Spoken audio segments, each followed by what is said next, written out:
সকালে আজকে হঠাৎ করে ভেবে নিয়েছি কি বানাবো, আর সেই ভাবনাতেই চলে এসছে আজকে এঁচোড় বিরিয়ানি।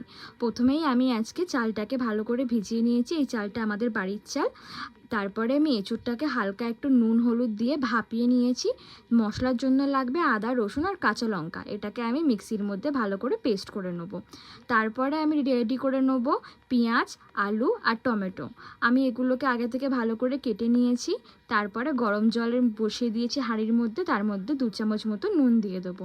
নুনটা ফুটে আসলেই তার মধ্যেই আমরা বাকি মশলা দেবো। তার আগে এঁচোড় আর এখানে ডিম আমি আগে থেকে সেদ্ধ করে নিয়েছি। জলটা ফুটে যাওয়ার পরে ওর মধ্যে শাহি জিরা দিয়ে দিয়েছি, তেজপাতা আর দিয়ে দিয়েছি ওর মধ্যে দারচিনি। তারপরে আমি ওর মধ্যে দিয়ে দেবো 4টে লবঙ্গ।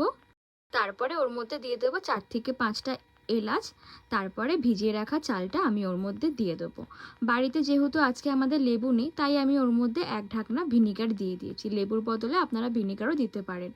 আলুগুলোকে এবার আমি ভালো করে একটু হালকা করে ভেজে নেব। এর মধ্যে আমি এখনও নুনটা মেশাইনি। তারপরে আমি ওর মধ্যে সেদ্ধ করে রাখা ডিমটাকেও আমি ভেজে নেব। ভেজে নেওয়ার পর এঁচড়গুলোকেও আমি হালকা করে একটু করে ভেজে নিচ্ছি। তারপরে বেরেস্তার জন্য রেডি করে নেব পেঁয়াজটাকে দিয়ে দিয়েছি। দিয়ে আমি পেঁয়াজটাকে ভালো করে ফ্রাই করে নেব।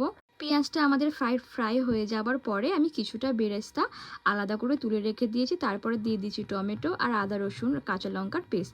তারপর দিয়ে দেবো জিরে গুঁড়ো। তারপর দিয়ে দেবো ওর মধ্যে ধনে গুঁড়ো। আর তারপরে দিয়ে দেবো আমি এখানে লঙ্কার গুঁড়ো। দিয়ে তার মধ্যে দেবো স্বাদ মতো নুন। দিয়ে ভালো করে আমি মশলাটাকে আগে কষিয়ে নেবো। আজকের রেসিপিটা আমি আর ছেলে বানাচ্ছি, তাই ওই জন্য আমার হাতের বদলে আপনারা হয়তো ছেলের হাতও এখানে দেখতে পাবেন। তারপরে এখানে মশলাটাকে ভালো করে কষানো হয়ে গেছে। আলু আর এঁচড়গুলোকে আমি এর মধ্যে দিয়ে দেবো। দিয়ে ভালো করে আমি এটাকে মিক্স করে নেবো। আমাদের এদিকে ভালো করে মশলা কষানো হয়ে গেছে, আর একদিকে ভাতটাও আমাদের রেডি হয়ে গেছে। এবার কিছুটা ভাত নিচে দিয়ে তার উপরে আমি এবারে এঁচড় আর ডিমটাকে অল্প অল্প করে দিয়ে দেবো। তারপরে আবারও একটুখানি ওপর থেকে আমি চাল দিয়ে দেবো। তারপরে দিয়ে দেবো পরিমাণ মতো রোজ ওয়াটার আর পরিমাণ মতো এখানে কেওড়া জল। তারপরে এইগুলো দেওয়া হয়ে যাওয়ার পরে আমি এখানে একটুখানি 3 থেকে 4 চামচ মতো ঘি দিয়ে দেবো। তারপরে আমি এটাকে ওপর থেকে একটুখানি বেরেস্তা ছড়িয়ে দেবো। দিয়ে তারপরে আমি এর মধ্যে ওপর থেকে একটুখানি কাঁচা দুধ ছড়িয়ে দেবো। দিয়ে এইদিকে আমাদের আটার লেয়ার রেডি হয়ে গেছে।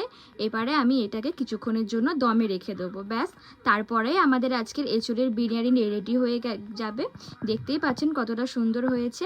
অবশ্যই জানাবেন কমেন্টে কেমন হয়েছে। আর আমার চ্যানেলটাকে সাবস্ক্রাইব করবেন, লাইক করবেন, শেয়ার করবেন, আর জানাবেন এই রেসিপিটা দেখে আপনাদের কেমন লাগলো।